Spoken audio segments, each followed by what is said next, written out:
welcome everyone to a happy Halloween horror show. Um, it's going to be true horror. Ro and I have prepared nothing, so it'll go off the That's rails. not a horror. That's just business as usual. That's why people tune in. Um, Sure. we are here with not one, not two, but four horror authors. And if you really hate my writing, then you could say five.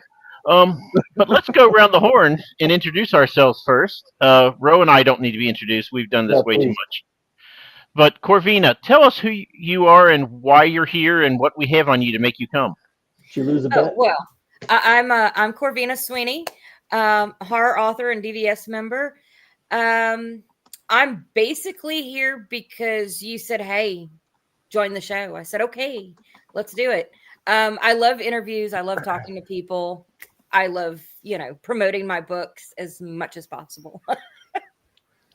And for your books, are they more psychological or are they jump scare? What kind of horror do you typically write? Usually I'm anywhere in, but like I cover the entire genre. So my first book, The Coven, was comedy horror. It's more comedy than it is horror. Temptress of Weinberger Road, which just came out, that's more psychological and just serial killer-ish. And then Having Sam for Dinner, which we're going to relaunch in end of November, beginning of December.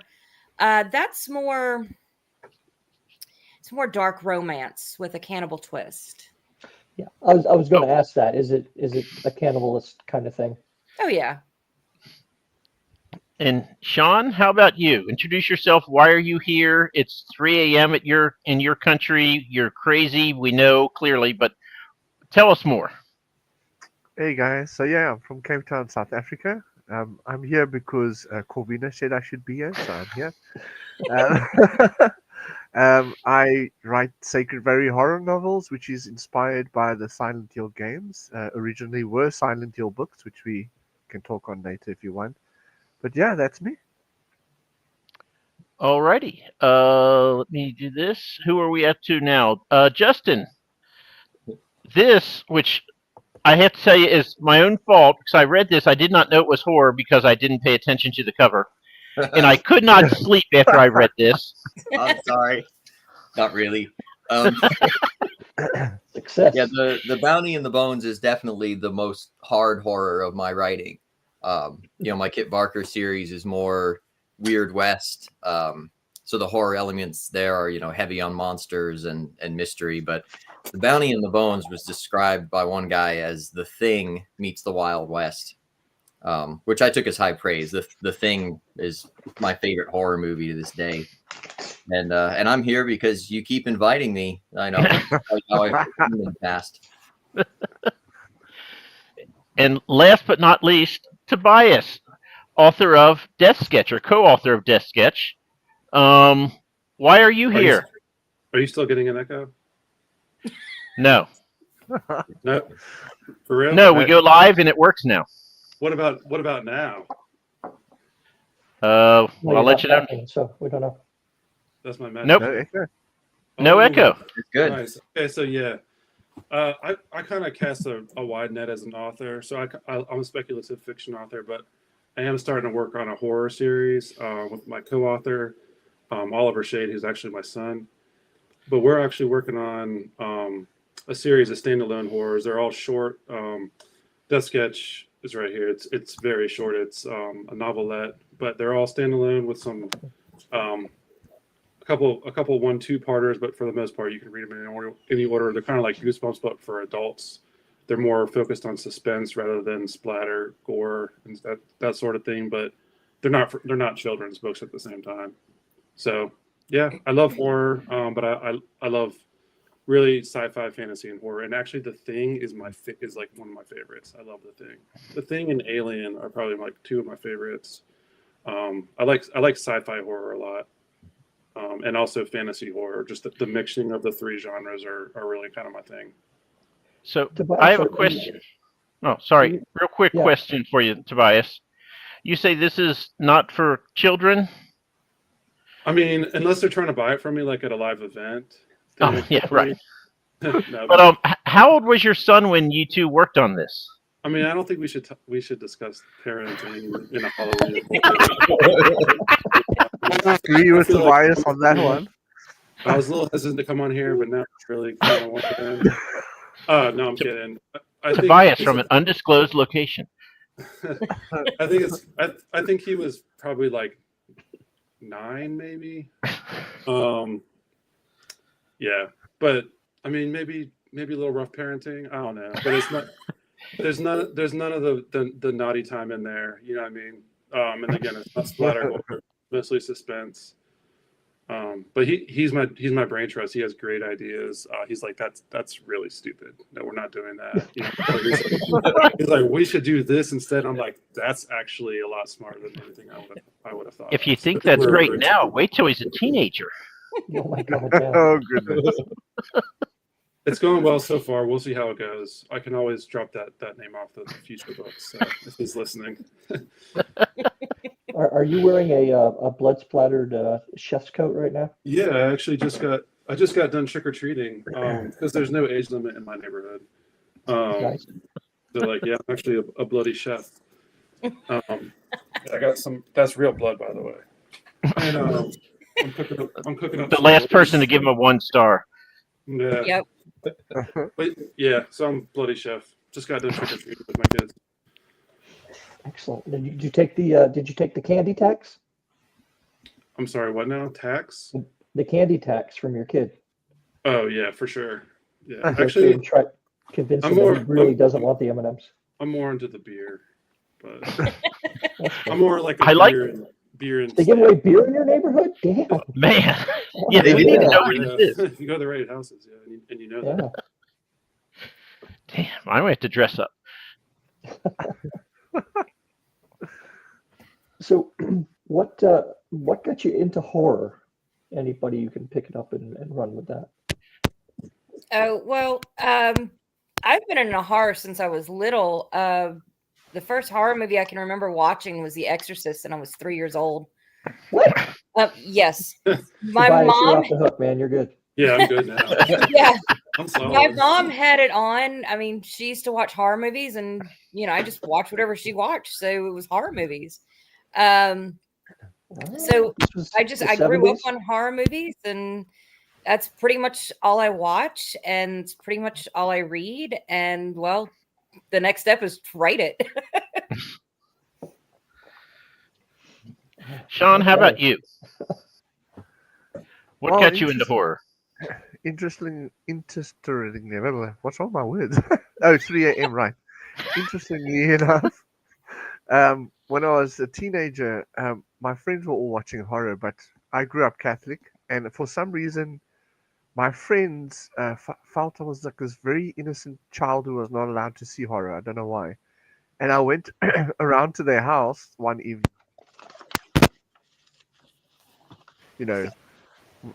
We don't want to taint you. And we're like, okay. That just made me want to watch it more. So I ended up watching horror. I'm like, what's wrong with this? This is quite cool. And then, yeah, I think Silent Hill was my very first, when I was 18, was my very first horror game that I really got into. And I think that just paved the path for me growing up, actually. Justin? I actually, I just grew up with ghost stories and, things like that, the old black and white horror movies. But one of my earliest memories, one of my best childhood friends I became friends with because of horror. We were at his birthday party. It's probably like, I don't know, 5th or 6th grade or something. And somebody put on Friday the 13th Part 2, right? Mm. The one where Jason has, instead of the hockey mask, he's got a gunny sack with like one eye hole. And I was scared of it. And the guy who was hosting the party, he was scared of it. So we were like, we'll go hang out in the kitchen, let all the other kids watch the movie.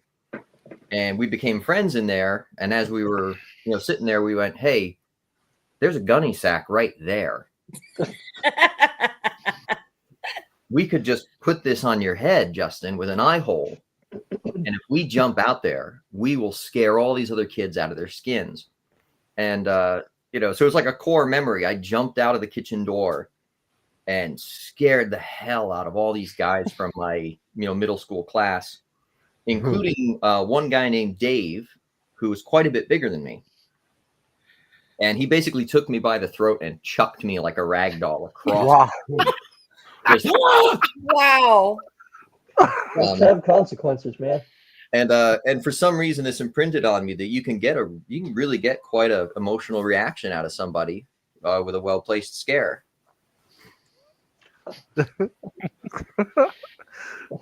Nice. Okay, right. Tobias, no pressure. Yep. What got me into horror? Yeah. I think it was just honestly, I think books more than anything. I read a ton of Stephen King books when I was probably too young. I like Stephen King a lot. I think he's a great author. Also, Clive Barker I'm a big fan of Clive Barker. He's very crazy, twisted, depraved kind of person, like author, but also brilliant and literary in his writing too, which is what I really enjoy about him, how literary he is while writing about just horrible things. It's like horrible and beautiful at the same time. And I think just like I said, I like fantasy a lot too, as well as science fiction. And I think in a way, all three of them have commonalities in that it's just like the unknown or possibilities or imagination are just the big for me. So I've always enjoyed just that sense of deep fear and at the same time knowing it's not real. I've always been able to recognize this is a book or this is a movie. I'm not one of those people that are just like, oh, I can't watch that, or but I can feel the fear, but I know it's not real, and that's to me is great. Because I don't want to feel it in real life, but I want to experience it another way. I know some of Stephen King's books because I read some of those at a young age too, and some of those, the fear definitely bled over into real life. I remember reading Misery and just waiting for Annie Wilkes to pop up from behind my couch, and I wouldn't walk through the darkened living room for a while. It's just, Yeah. But have you seen what the hell's the one with the truck with the Maximum Overdrive. Yeah. Have you seen that? Yeah, That's with the anybody big, else? the big screaming The hobgoblin kind of. face. Yeah. Yeah. It's a horrible movie. Don't watch it. That's one of my favorite movies. Come on, guys. That's one of your favorite movies? Really? Yes. Wow. Okay. Well, then again, I mean, I like Hellraiser and stuff like that too. So, I mean, all right. I mean, Lucas likes it too. Maybe it's me. I don't know.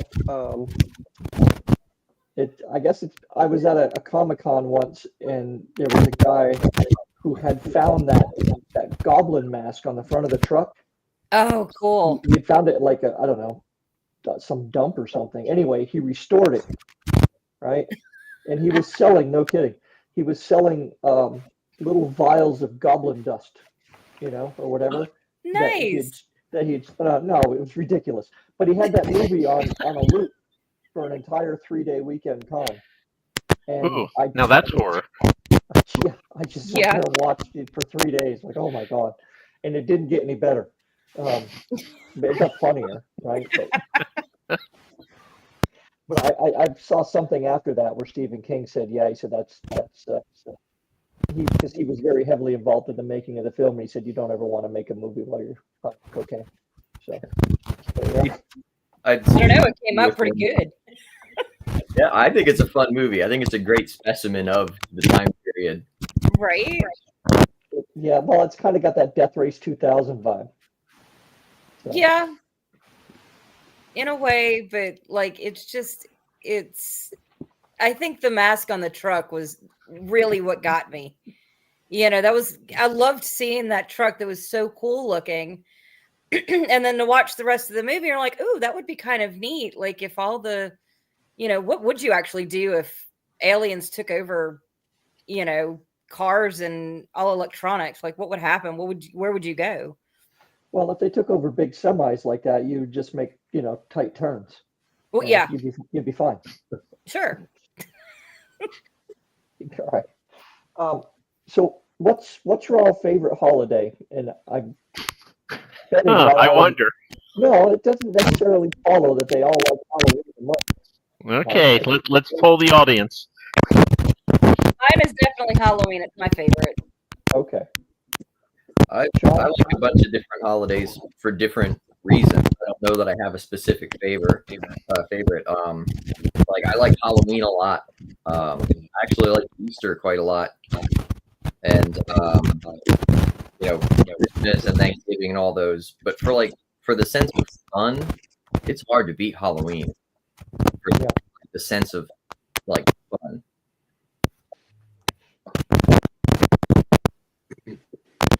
Sean, Tobias? We can't hear you, Sean. Oh, you can't hear me? Oh, There you no, go. we can. Yeah. Now we can.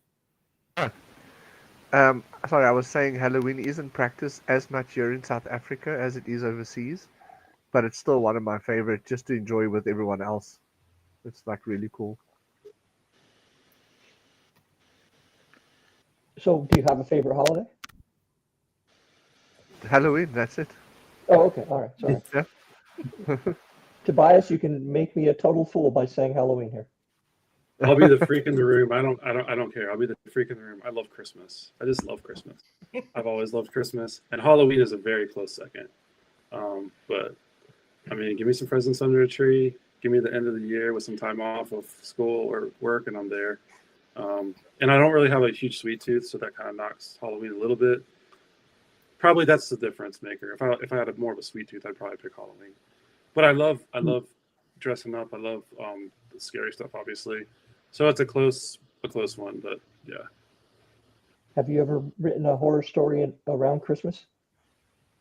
Not Not written it at Christmas, but the story in Christmas. Yeah, no, I've thought about that. Yeah, I think that I could definitely see myself doing that in the future at some point. I'm really bad at timing things, so I might say, oh, I'm going to release this in November, and then I'm ready. It's ready to be released in like February. Just completely blow the time. But yeah, that would be fun. I don't want to write something that I feel like a lot of authors have kind of done that, and I would want it to be something that I really felt was great. I'm not sure quite what that is, but I like the idea of it. Well, I mean, you can go to Tubi or the Hallmark Channel and see plenty of scary Christmas-based movies. True. Freaking horrible. Hard You to know beat what the scariest movie I've ever seen? Steel Magnolias. Because every man in that movie has been neutered. Is that the latest movie you've seen, Mike? Because you don't see many. I saw Dune this year, parts 1 and 2. Oh, okay, all right. I think I've seen 3 movies this year. I don't know what the third one was because I don't remember. But anyway, I did like yes, the TV series version was much better. Even though the graphics weren't there, but I absolutely hate horror. Other than Justin's book that I didn't know was horror. I can't tell you the last time I've consumed it. I've never seen any of the Jason or Freddy movies. I never saw Amityville Horror. None of The Shining. None of that. So What? I don't know why I'm on this panel. Other than You know what, though? I genuinely feel a little bad if you don't like horror and you. Because that's like the most horror I've written. Yes. I was like, ugh, God, and the ending got me. Oh my God. What movie is that? Herman, I'm delightful. Oh no, Justin's book. Oh, okay. The Bounty and the Bones, the novelette. Yeah, I have only just seen The Shining myself within the last year because my son demanded that. It's like, this is a great movie, and it's like you hear so much about it for years and decades, and then you watch it and you kind of go, yeah, all right. Okay. I'm actually not a huge fan of the Shining movie. I love the book.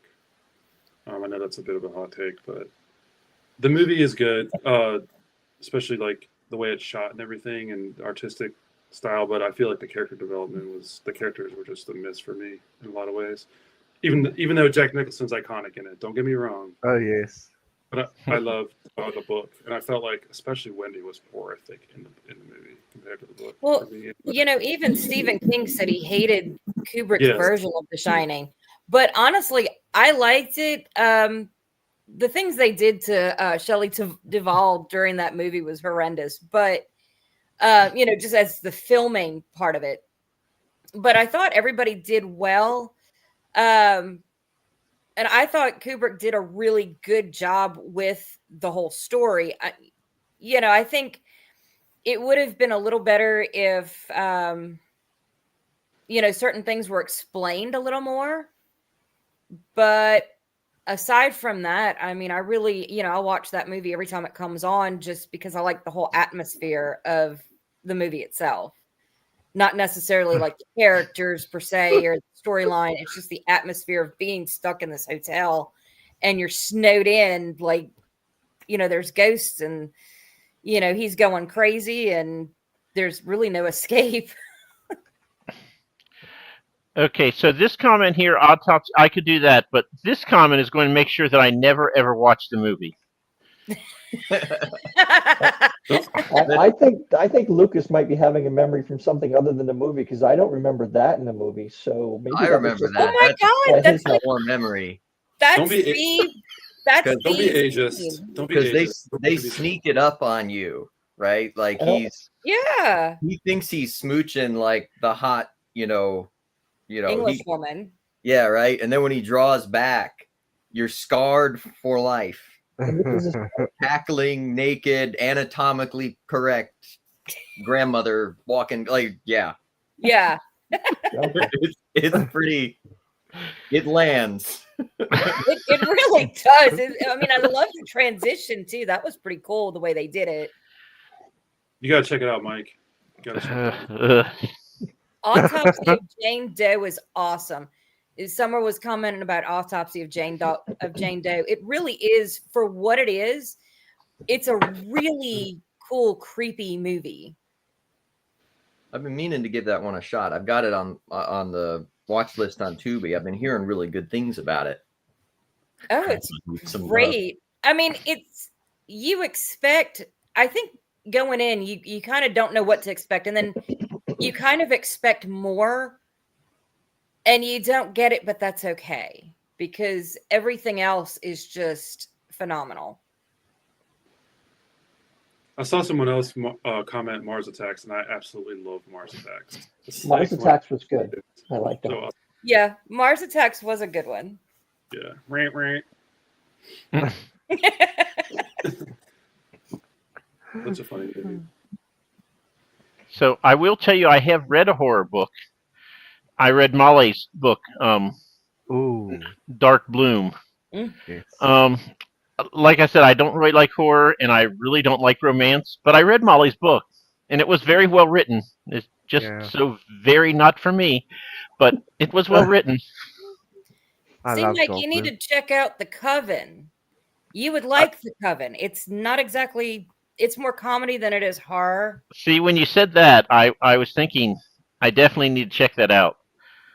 Yeah, just don't read it at night after everybody's gone to bed. You will wake them up laughing. Well, I only have a dog. Oh, okay.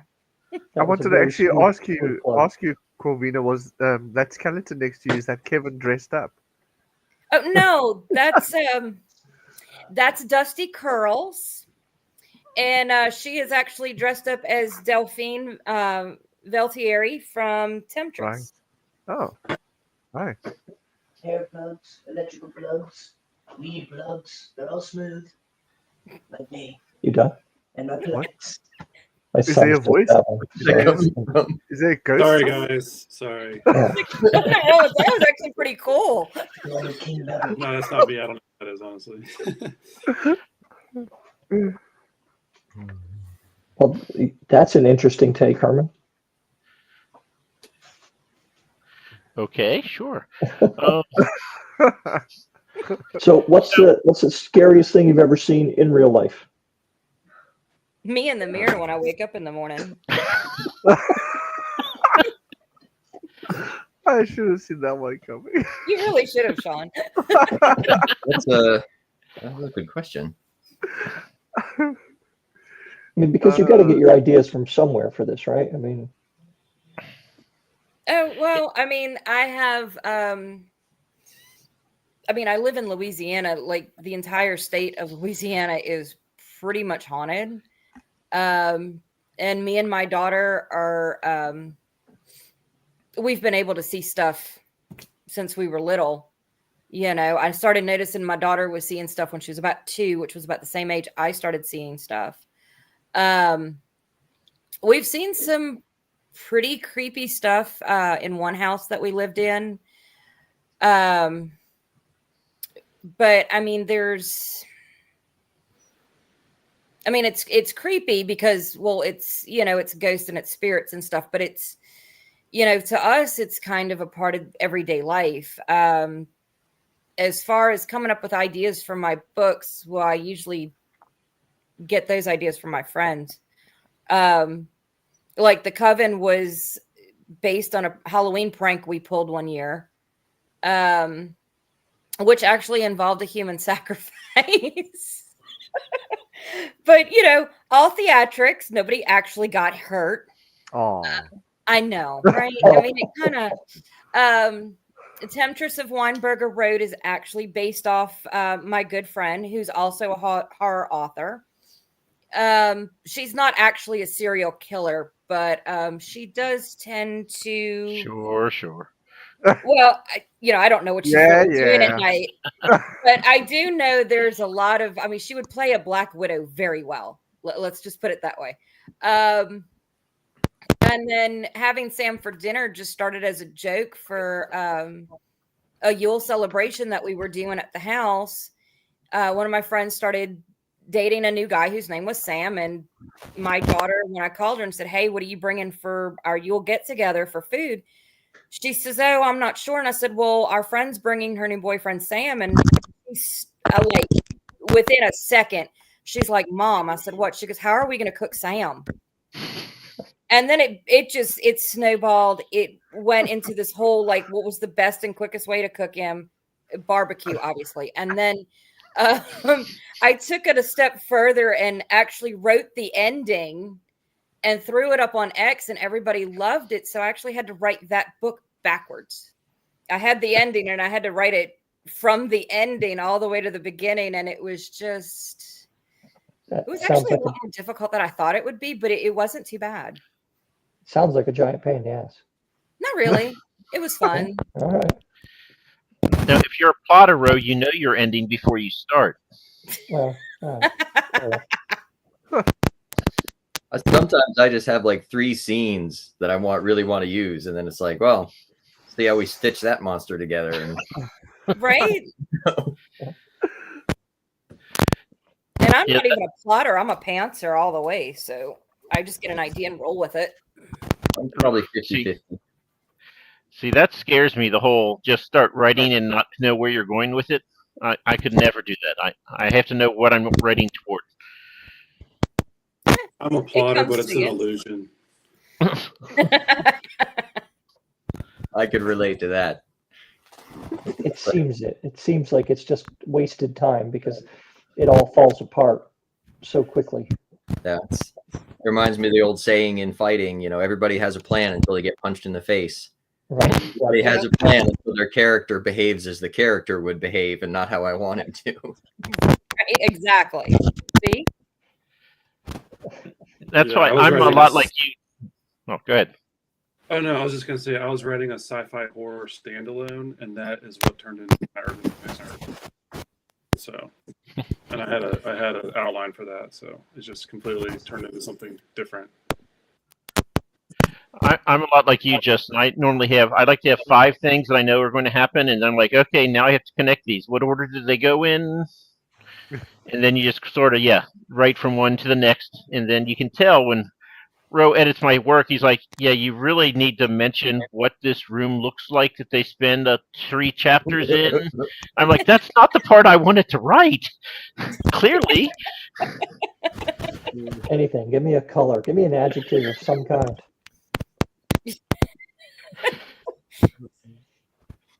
Herman, I would suggest that that's probably more of a medical issue than anything else.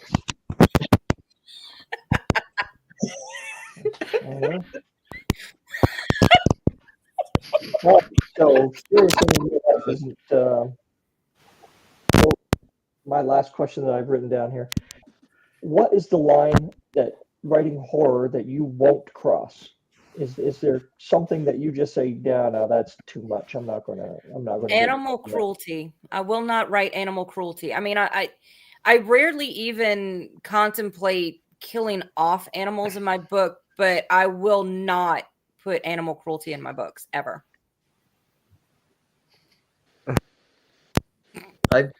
I definitely don't do like deliberate animal cruelty, but I know that in my second book, one of my readers came back and was like, "Man, you killed a lot of horses."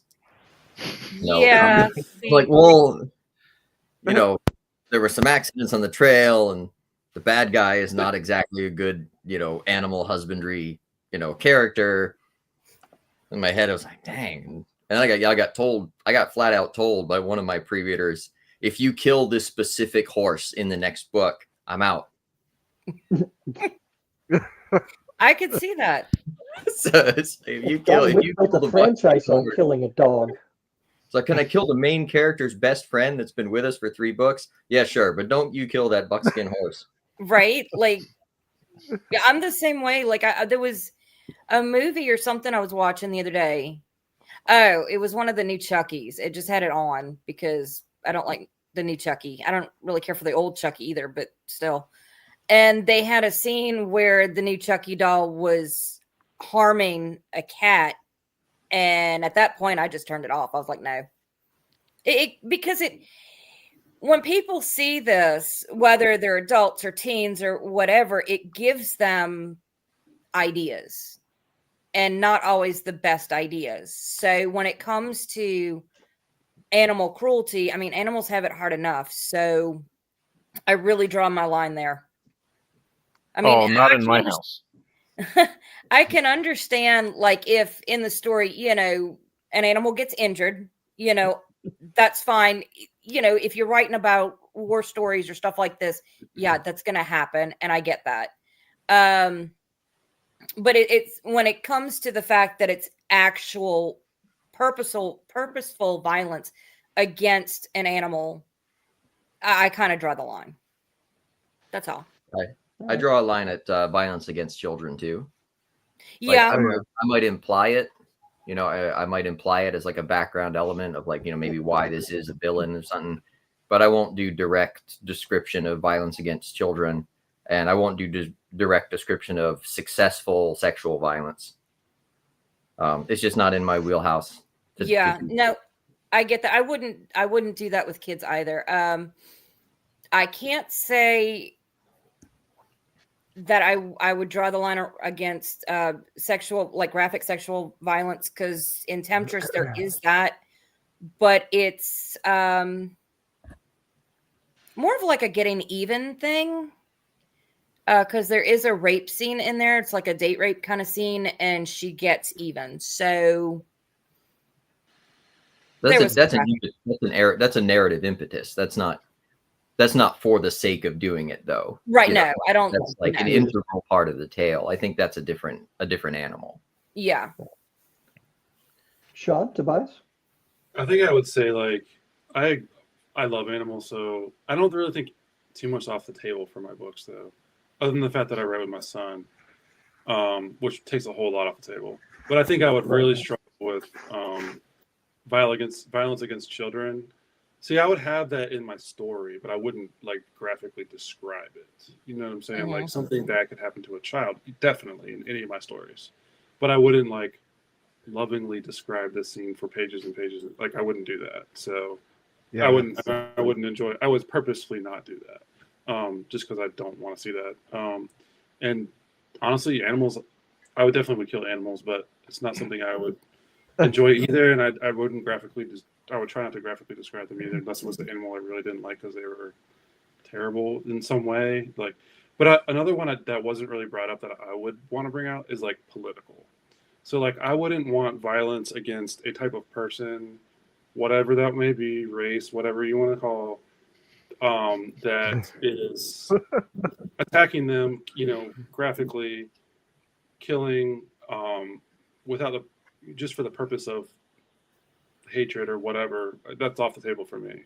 like I would only put that in a book if I was like trying to say the opposite. Like I'm using this as an Right. example of something not to do, and in order to do that, I have to show this scene. But other than that, that's off the table for me. Because I don't want, I like kind of like Corvina was saying, people are going to read things. I don't want people to read my story and say, "Oh, I love this story," and making the wrong connections. Like that might mean this is okay. I want them to read someone else's story and think bad things, not mine. Like from that perspective. Yeah, the last thing you want to have happen is have somebody go out and do something horrible, and the police find a copy of your book in their car. Yeah. Annotated and yeah. Right. Yeah. That's the whole reason I don't write about my husband in any of my books. You heard it here. She said it live. It must be true. Could you just imagine if any of us was like suspected of a crime and they looked at our search histories as Oh, jeez. right? Like They would Yeah, arrest dude, me in a heartbeat. I Yeah. needed to know how to melt down a body in 30 minutes because of chapter 20, not because of this guy you say is missing. I don't know. Right.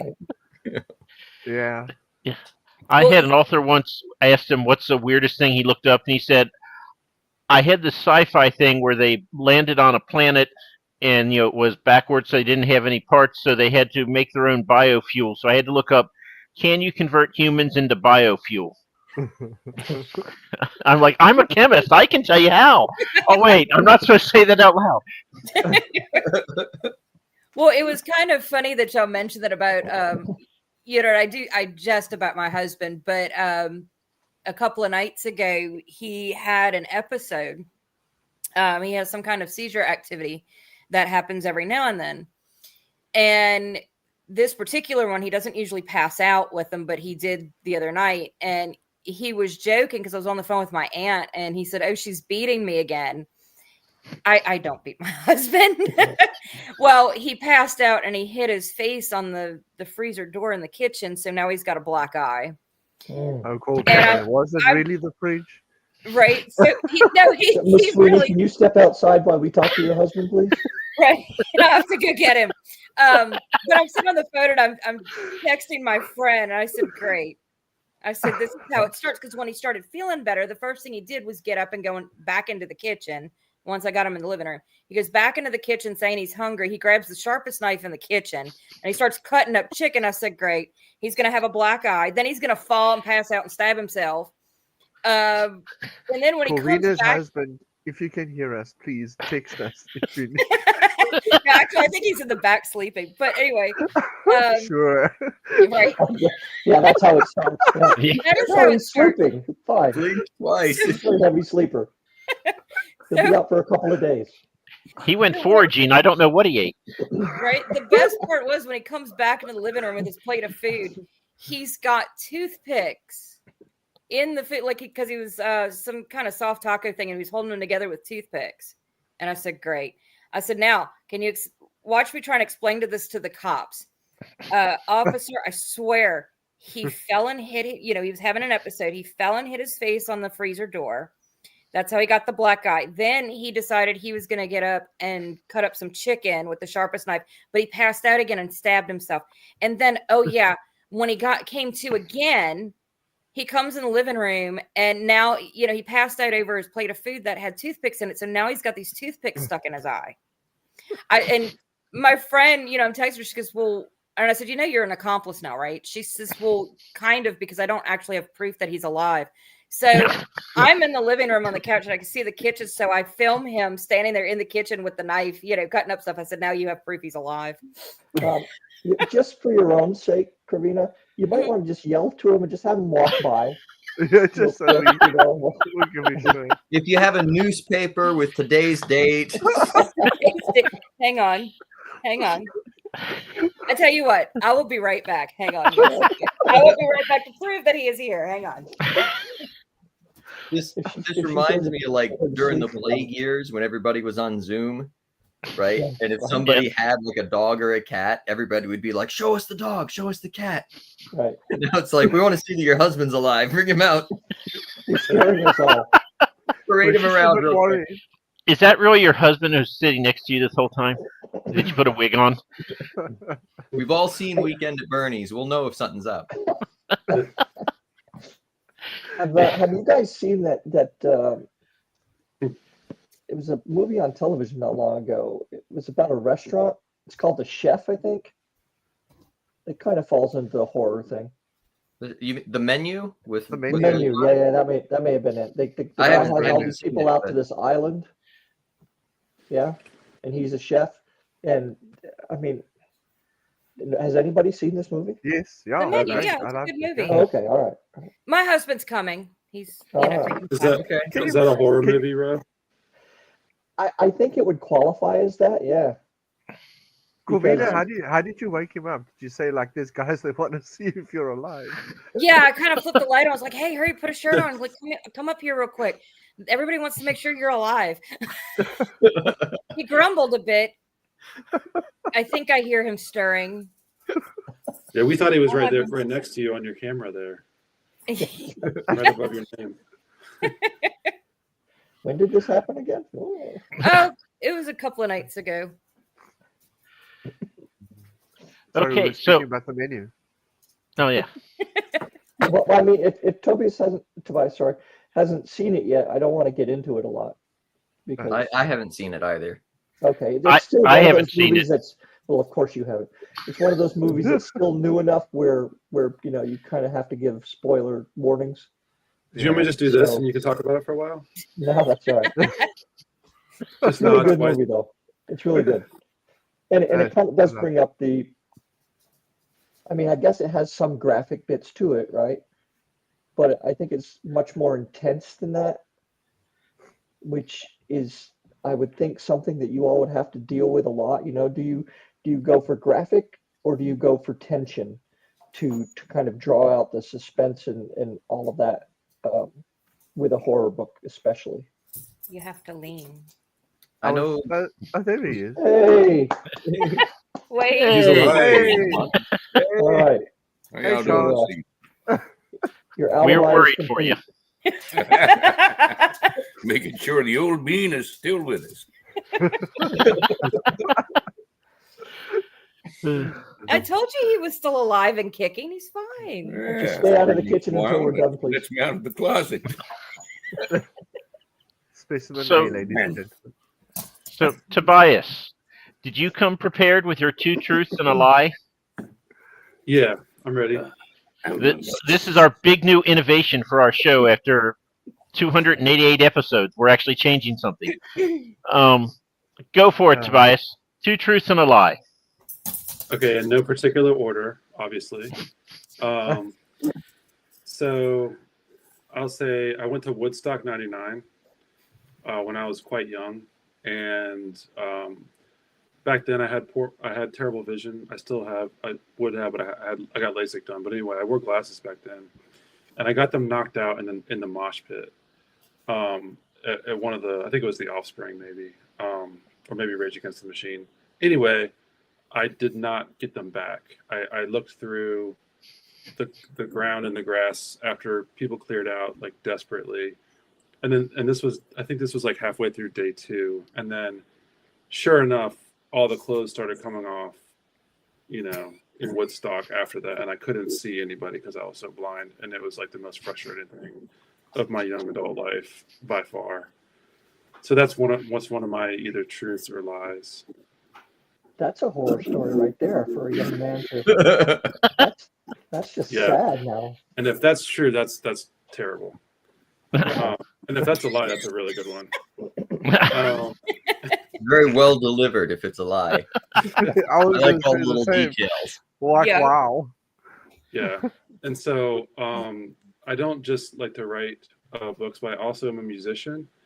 And I can play the drums, bass guitar, and guitar. I used to play in a couple different bands. I would say I'm better at bass than guitar, but I started off at drums, playing a Pearl kit.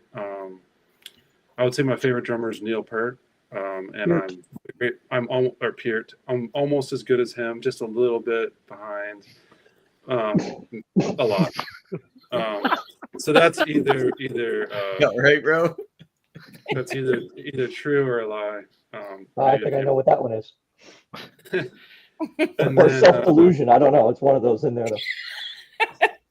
number 3 is that I told y'all earlier that I'm not just into horror. I like fantasy a lot as well as sci-fi.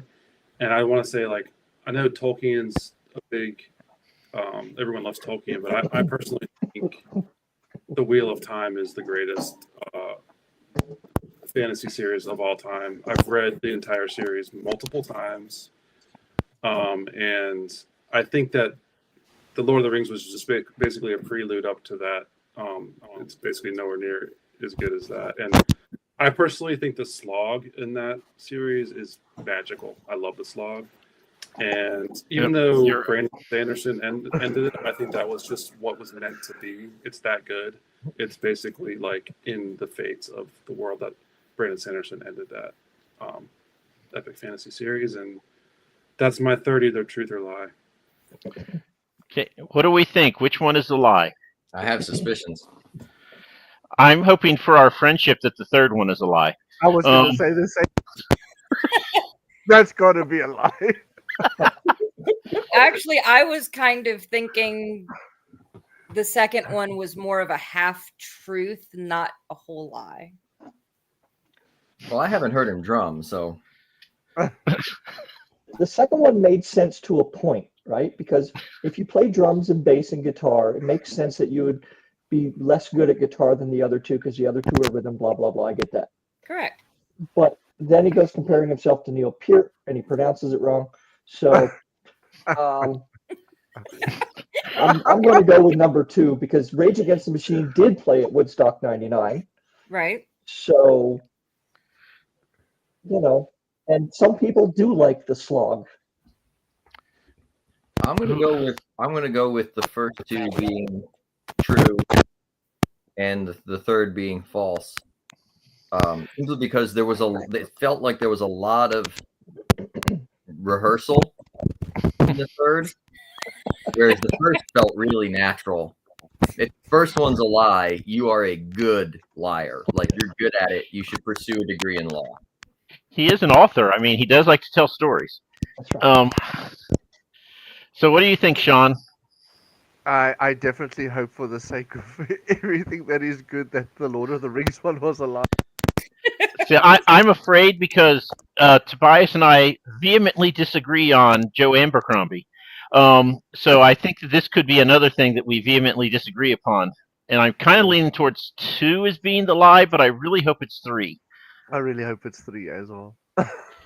Corvina, how about you? I'm gonna go with 2 because as the lie, because like I said, it's more of a half truth, I think. Because my husband, who y'all sort of saw, he is a drummer. He does actually play guitar. I'm not sure if he's ever played bass, but I know he plays guitar too. But he's let's see. I do know, he knows the Pearl drum set. I think he had one or has one somewhere. He's got electronic drums. So I'm going with that. He is old enough. Somebody said he wasn't old enough for Woodstock 99, but I think he is. And that story was too elaborate not to be a lie. Because I do actually know some of the bands that were there.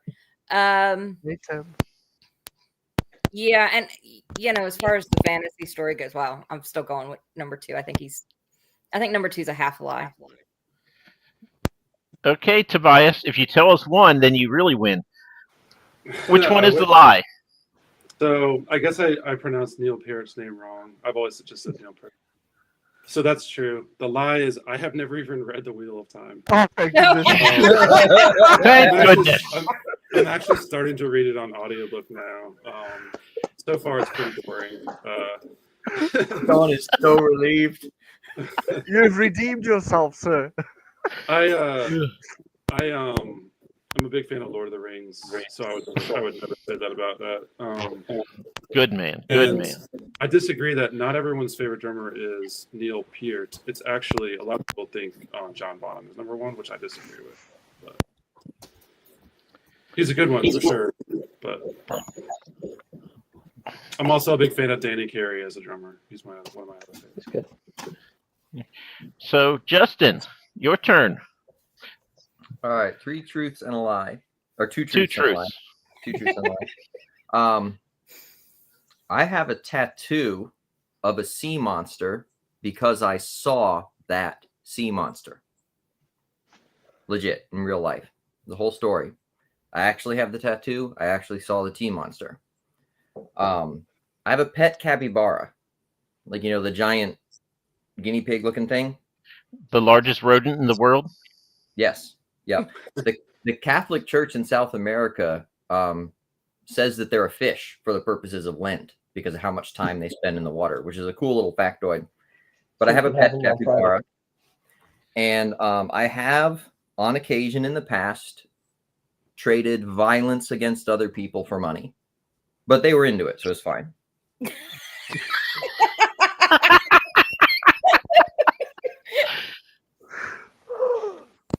Oh my God, Jim! I don't know where to start. Neither Any do the authorities. all three of those could be true, knowing you. I don't know. What do we think? I don't think he has a pet capybara. I think he definitely has done number 3. And I think number 1 seems very plausible. I have a hard time with a pet capybara, but could be. I don't know though. Could be true. I'm gonna go with number 2 is a lie. Sean, how about you? Which one do you think? Agree with Tobias.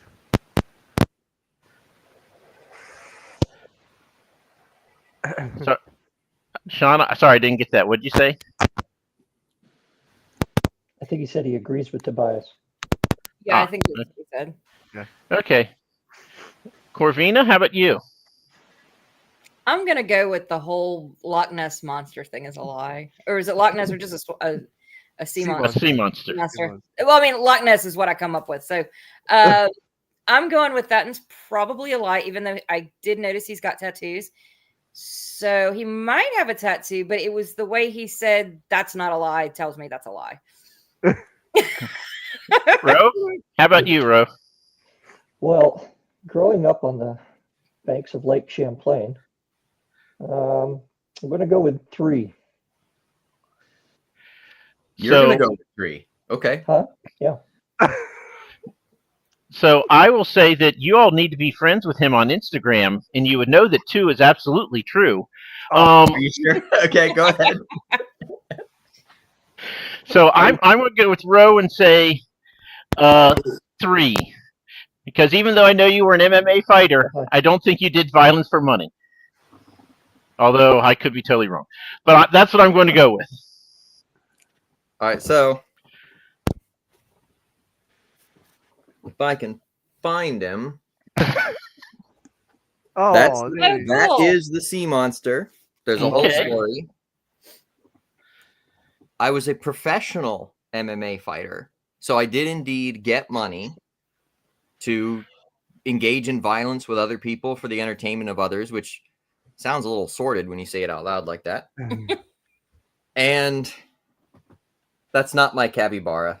Oh, He was very cute. I took my daughter, who is very much into capybaras right now, to a place in St. Augustine, Florida, called the Capybara Cafe, where you can pay a less than egregious amount of money to go sit with a capybara, on the floor of a room and feed it kale while it crawls all over you and stuff. And So so God, that's where they're from. They didn't let me keep the capybara, oh, and he kept squirming when I put him in my shirt. So kind of playing a long game then with the Instagram post. I was so surprised to hear the 2 of you be like, "Oh, he hasn't taken money to do violence against people," and I'm like, that was like a big topic in our first. Yeah, it Well, was, but I Mike always says, "Hey, we got this person coming back on the show again." It's like, have they been here before? I don't remember.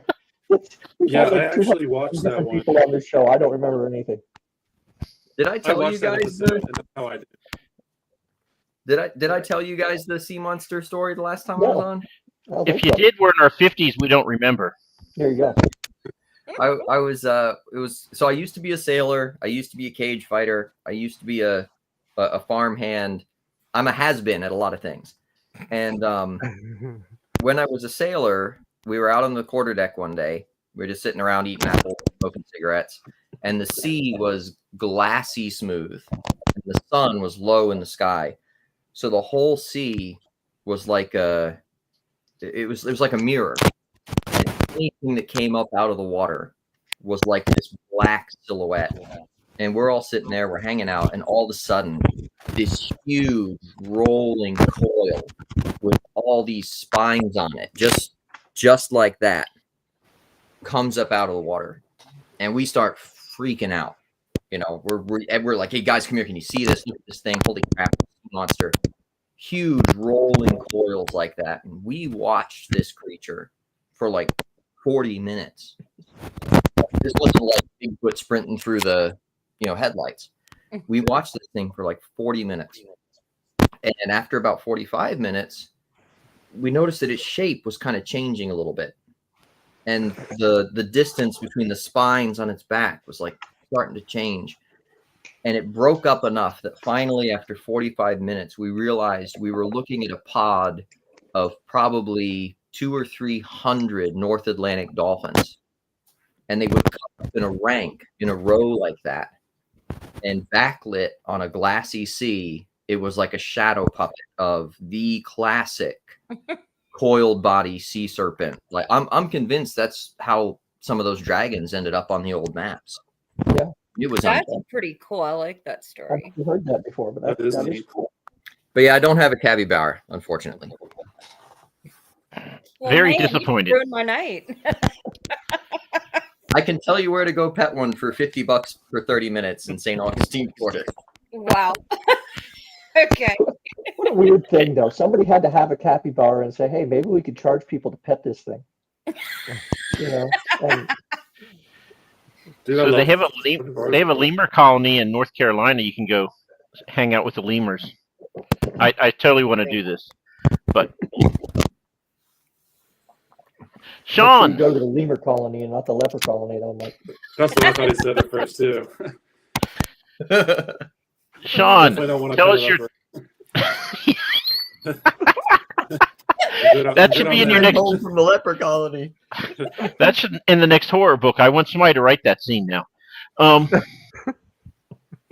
Sean, tell us your two truths and a lie. Is my microphone Bonus working? points if there's lepers. Yeah, I can hear you.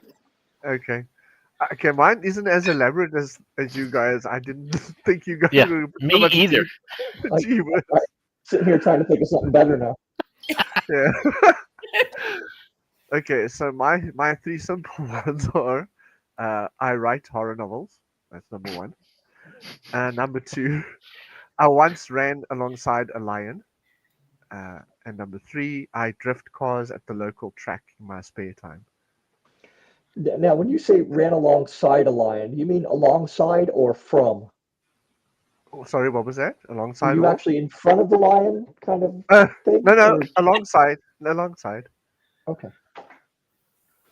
And what was the last one? I drift cars in my spare time at my local track. Unfortunately, these are all super plausible. Right. I'm going to say you don't write horror novels. Sorry. You're definitely not a horror author, that's for sure. That's cool.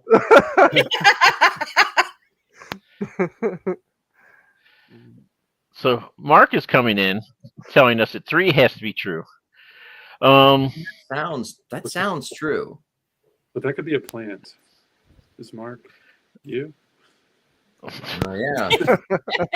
Now, Mark is going to be on our show, so here coming up. So, I was going to say 3 actually was a lie, but now do I trust Mark?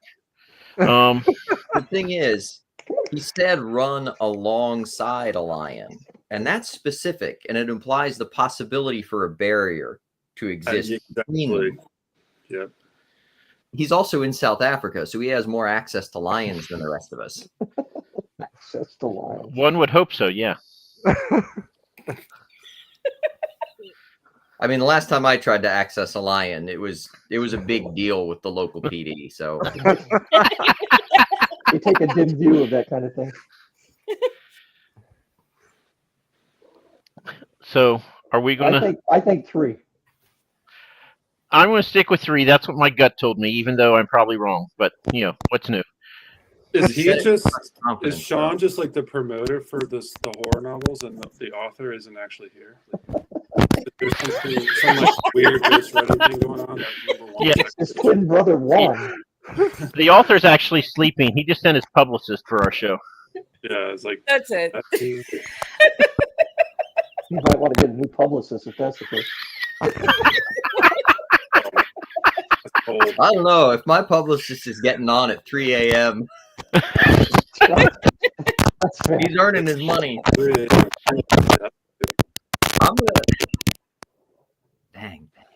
I'm gonna go with 2, with a low amount of confidence. I'm gonna go with 2.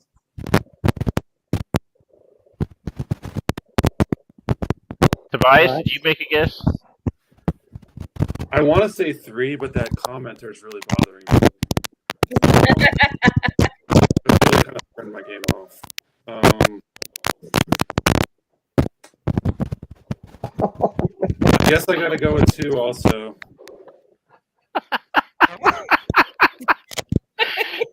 You got up in the middle of the night for this, Sean. Just remember that. Hey, at least he got the book, right? Look what Corvina made you do.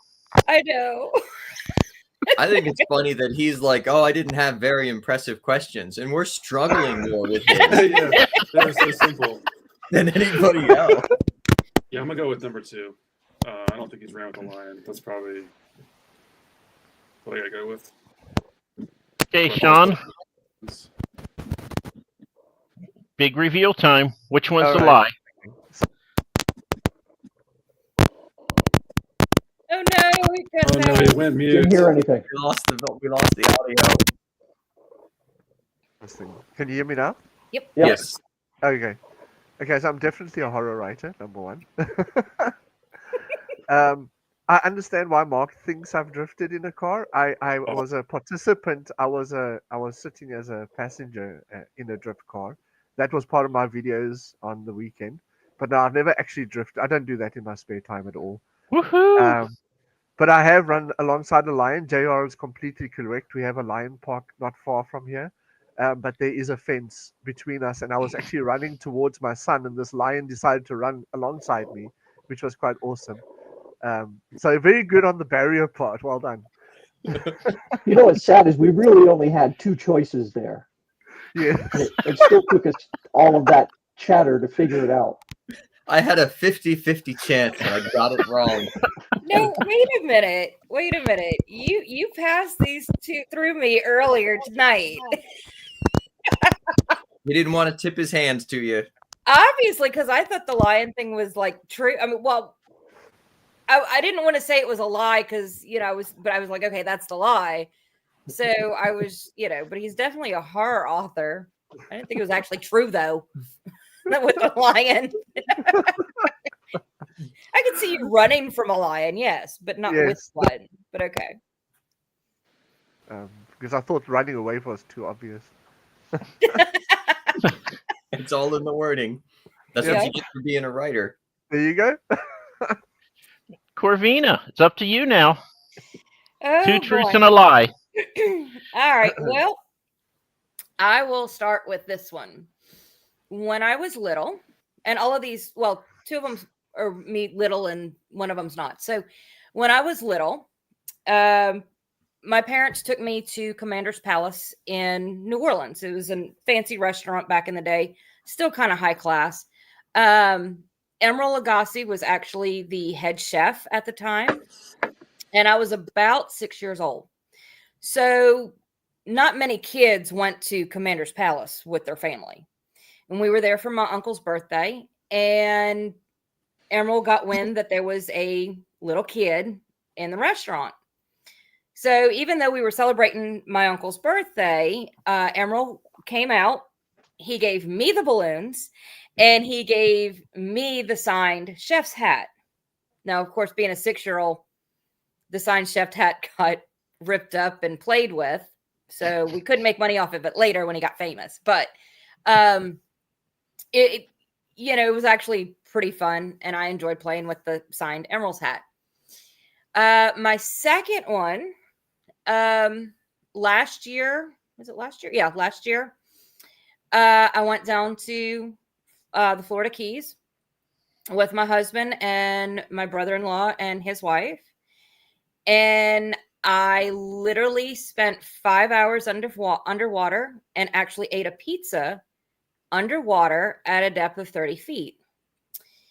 And my third one, when I was a little kid, because we live in Louisiana and everybody in Louisiana has one, I had a pet alligator named Roscoe. He was my best buddy. I used to take him on walks with a leash around the yard, and I'd feed him fish and other things that he would normally eat. And I was very upset when he passed away from old age. He was a good 10 foot when he passed away. But you have a lovely handbag and belt now. Yes, thank you. I hope I'm wrong. I'm going to go with number 3. I hope Also I'm wrong. 3. Being from Florida, knowing a little bit about gators, at least here, I'm gonna go with 3 as well. But now that makes me think, where can you eat a pizza 30 feet under in Key West? That'd be a cool place to stop. But remember, Louisiana, right? That's a key portion of this. That's true. Yeah. But the lifespan of a gator shouldn't change.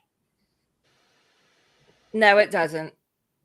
They can get up to about 20 feet. I don't know how long it actually takes them to get to 20 feet, but they get to 20 feet. Tobias, what do you think? I don't think Corvina's ever met Emerald. I think I saw a lie in her eyes when she was saying that story. Sean, how about you? Different. I'll go with the pizza one. Oh, everyone gets chosen. Nice. Corvina, the big reveal. The lie was the pet alligator.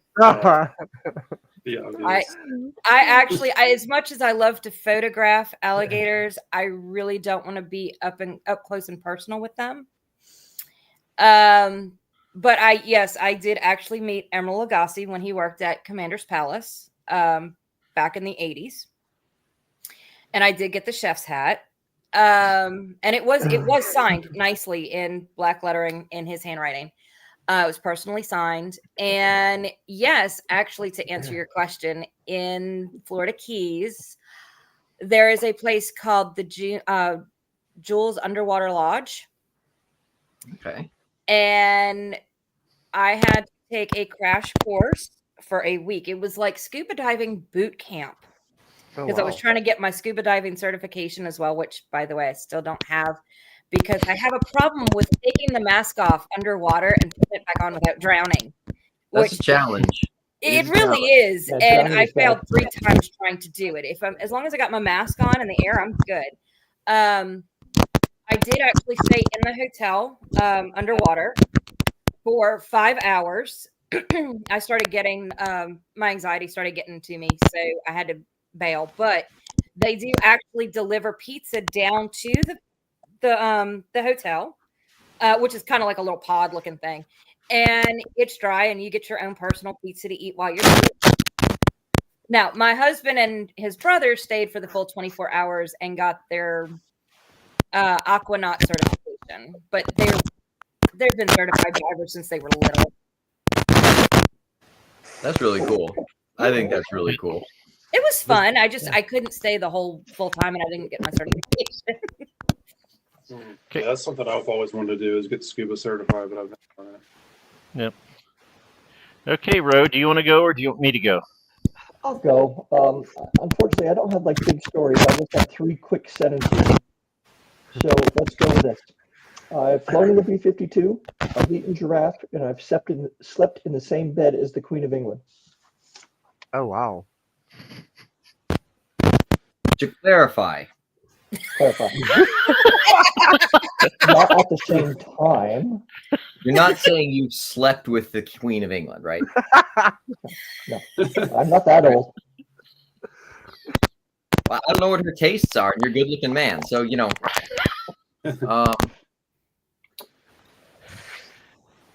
Can you repeat number one, Ro? What was number one? Flown in a B-52.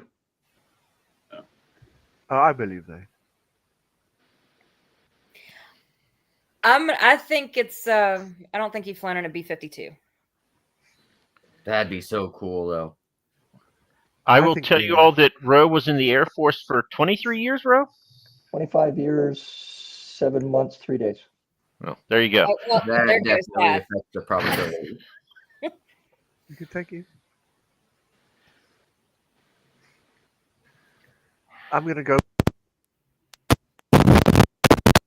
Nope, you Sean, cut you out cut again. out every time you start talking. It's like, I'm going to say, and you go out. Oh, It's very dramatic. It is. What I giraffe. gotta say right I now don't. is I don't think he's eaten a giraffe. yeah, that's what I'm going with as well. Just to hedge our bets, I'm gonna say he hasn't slept with the Queen of England or in her bed. I'm going to go with Corvina. What's Corvinus? That was You have not flown in a B-52. Oh, that'd be so cool, though. I have not. I was offered a ride in a B-52, Oh, but I Wait, said, you slept with what the did Queen I of do to England? you? Because there are only two types of people who have flown in B-52s, those who have thrown up and those who will throw up. And no, I was not interested. But giraffe is delicious, by the way. oh, Really, really good. good to know. Had that in South Africa. And also in South Africa, we were in Pretoria for a couple of weeks in 2002. And we were at this hotel, a really nice hotel. And one of our logistics guys came up to me and another lieutenant and said, hey, we need you guys to double up in a room tonight. And we're like, oh man. It's like, well, they've been really good to us at this hotel. And they want to sell some extra rooms. So if you guys can double up, they can have 2 rooms they can sell. It's like, okay, fine. He said, well, come with me. And he takes us up to the penthouse apartment and opens these 2 big double doors, right? And there's this just enormous suite, right? You push a button and this giant TV comes up at the foot of the bed, and you got a bathtub that was, you and 6 of your friends. And he said, if it makes you feel better, when Bono was last here with you two, he stayed here, and the Queen of England stayed here when she was last year. So there you are. Do you happen to It's know? a really nice room. Do you happen to know what cut of the giraffe it is? Because I feel like you got to go with. I mean, that's I where would there's all think the so. extra. Super tender, really, really good. If I had to have a last meal, that is what it would be. Wow. Okay. All right, Mike. Okay, so before I start, I just want to repost this.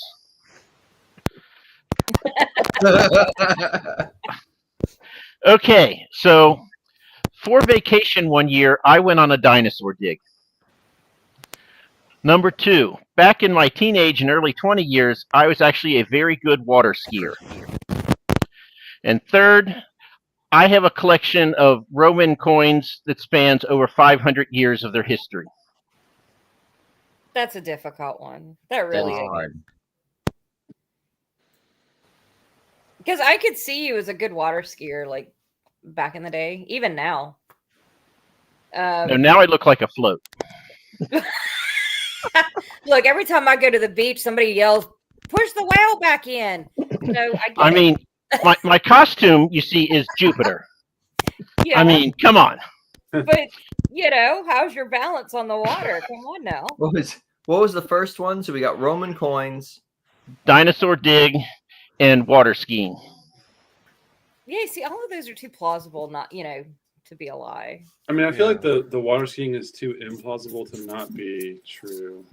And I feel like the Roman coins is too nerdy to be true. I feel like it's thrown in there to be true. And none of us doubt the dinosaur thing. Yeah, No, I don't doubt it. that's basic. I mean, who hasn't dug dinosaurs? Yeah, me. I've done it twice. yeah, I've done it at least once or twice. I mean, he's got nice swords and stuff on the wall there, so I believe the. Yeah, that's what I'm trying to look at. That's why I'm Yeah, all up he's in the seeing it. camera now. I believe the whole Roman coin thing too. So Yeah, I'm gonna go with the water skiing one. See, right now, I'm on the bubble where I have been correct twice and absurdly wrong twice. So I'm looking at my shot for redemption or condemnation now.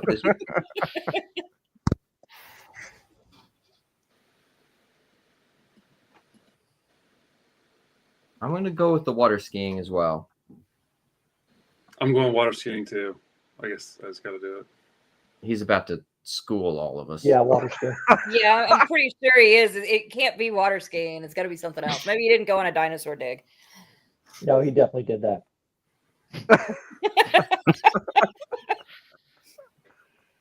This is a man who travels across the country to watch an eclipse.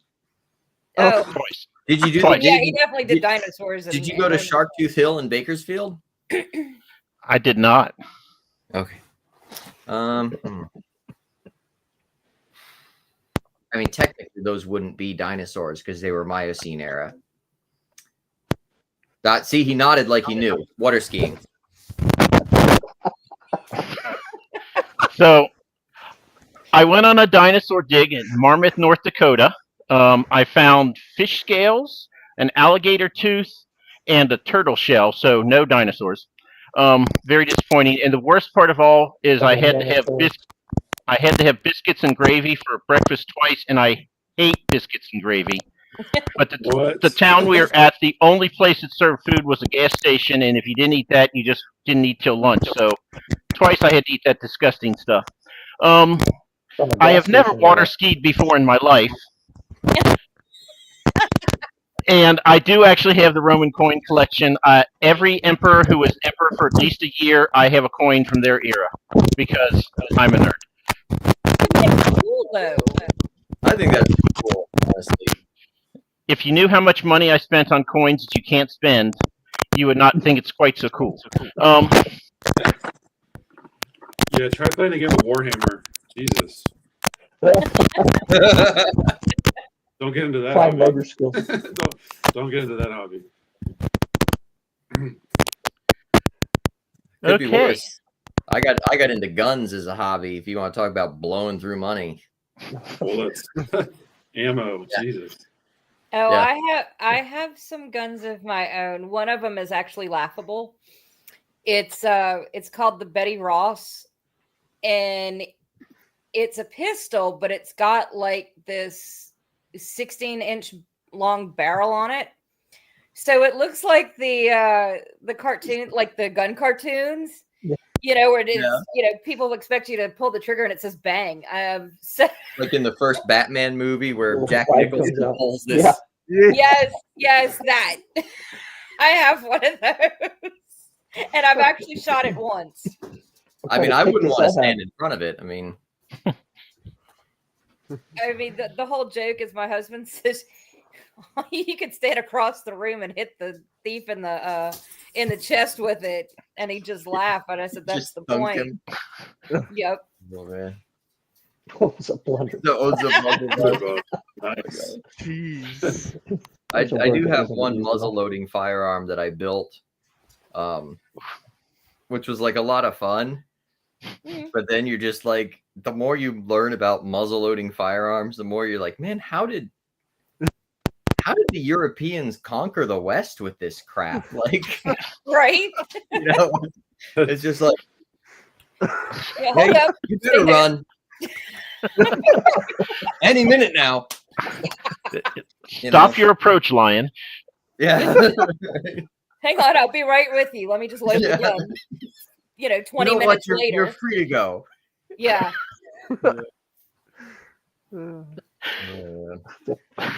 Thanks for keeping it real, Lucas. Yeah. Nothing brings down the mood like historical accuracy. Well, I mean, disease would kill them off and help them if they were dealing with lepers. All right. The Thomas Cullinan Chronicles. Mhm. Well, Sean, it's almost time for you to get up. Yeah. I was gotta work actually like just looking at 5 that like, hours. geez, it's 4:30. So, Sean, before we go, tell us about your book, which just launched today. Well, yesterday now for you. Yeah, so that's Sacred Valley of Version, which is book 2 in the Boatman saga. I might have mentioned it before. It's inspired by the Silent Hill games, which I was a big fan. Am a big fan of still, actually. Was originally Silent Hill books until Konami took that permission away, and then I had to turn them into Sacred Valley books. So this is book 2 of 7, and each book is a story of its own. So It looks Nice. very Silent Hill. yeah, Definitely looks Silent Hill. Yeah, I love the Corvina, covers. Yes. tell us about your books and where we can get them. Ooh, my books. Okay, my books. Well, The Coven is, like I said before, comedy horror, more comedy than it is horror. I Everybody bought loves, the book. yeah, everybody loves Kevin. I mean, I don't know why, but everybody loves Kevin. You can get that one on Amazon, Barnes and Nobles, hummingbooks.com. And of course, my website, corvinasweeney.com, which will just bring you to a link for Amazon, Humming Books, and Barnes and Noble. You can also get the ebook of that book on corvinasweeney.com for $1 right now, if you're, then we have Temptress of Weinberger Road, which actually yeah. launched this month. You can get that pretty much same places, Amazon, Barnes and Noble, hummingbooks.com. And again, that ebook is also available right now on corvinasweeney.com in my shop for $1. And then there's Having Sam for Dinner, which I would wait till the relaunch of that one to get, because it's going to have a much cooler cover. It also has an alternate ending for those who are interested in what might happen. But that will be available on hummingbooks.com and eventually Amazon and Barnes and Nobles as well. Tobias, tell us about your book, this Death Sketch, and your other books as well, because you have a book 3 is launching soon for your urban fantasy series. Yeah, so the Urban Fantasy Book 3 is going to be launching November 30th. That's kind of like a dark fantasy. It's got horror, sci-fi, and urban fantasy elements in it. And I'm really excited to wrap that trilogy up. It's got dragons, succubi, these insectile shape-shifting creatures are kind of the most unique aspect to it. It's very character-driven, third-person perspective, multi-POV story. It all wraps up very conclusively on the end of book 3. So if you'd like to check, and there's a prequel too as well called Windland Vale, which is like a high fantasy origin story for those insectile shape-shifting creatures I was talking about. So if you're interested in the trilogy, I recommend starting with Windland Vale, but you can read book 1 and jump back to read Windland Vale. But characters from Windland Vale go all the way through book 3, and they're a pretty important part of that. But I'm also working on a horror series called the Nightmare series. Death Sketch is book number 1. It's been released for over a year now, but I'm getting ready to switch focus to the horror series now that I'm done with the urban fantasy, and I've got at least 5 more coming out in the next year. They're all short, so this one, I've decided this is just past the mark of short story, so I'm moving to double the size of them to about 25,000 words each. Very much novelette, novella kind of borderline there, but all short, bite-sized, Goosebumps-esque kind of feel for them. You could read them in a few hours. And I'm going to start bundling them as well once they come out in groups of 3, and they're all going to come out on audio as well. But so if you're interested in that, what's going on that, and I work, or my co-author is my son, and he's definitely a very important part of the process. I actually write the books, but he's my direct brain trust on all the plot stuff. So yeah, we got Death Sketches out now. It's been out. It's on Amazon. It's wide, so it's everywhere. And I'm actually getting on NetGalley very soon for I think 2 months, starting any day. But yeah, I think book number 2 will be out in January, and then you can look for them coming out every couple months from that point for the next year. And last, we have this guy who's on my list. because he wrote this, which was good. Wasn't what I should have expected, but the problem I have, if you notice my top shelf here, all my favorite books, and my favorite book from the last 5 years. And the one thing I know about Justin is that he always comes out with a new book around Halloween. So I've been waiting for book 4 in this series, and where is it, Justin? Where is it? I'm gonna try to have that by next Halloween. The problem is the Muse Say hit me. J.R.R. Martin. I know, right? Not for another 10 years yet. Once Netflix does the last season, I'm out. No,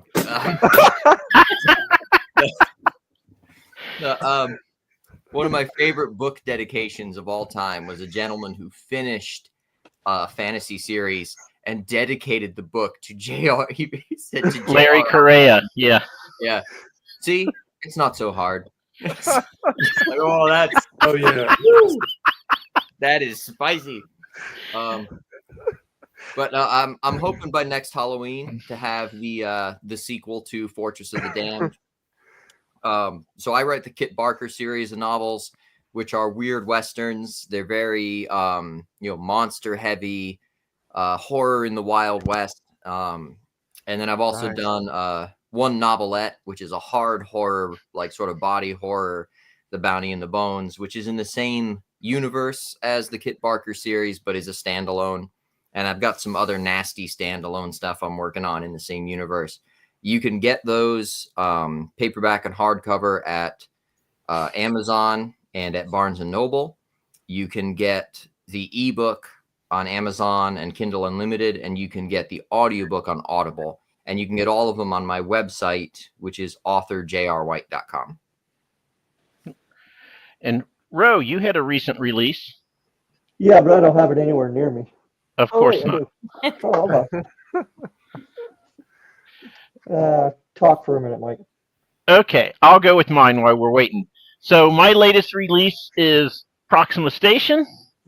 It is a humorous sci-fi. I was told it is Star Trek meets Hitchhiker's Guide to the Galaxy. Oh, nice. The 5 alien species are based on the 5 dogs that I've had in my life, and all of their racial traits are based on the quirks that my dogs had. So, I have Sigil of Enderun, a standalone fantasy novel, and someone said very nicely, he said, I did not have dragon dung being made into magic objects on my bingo card. So,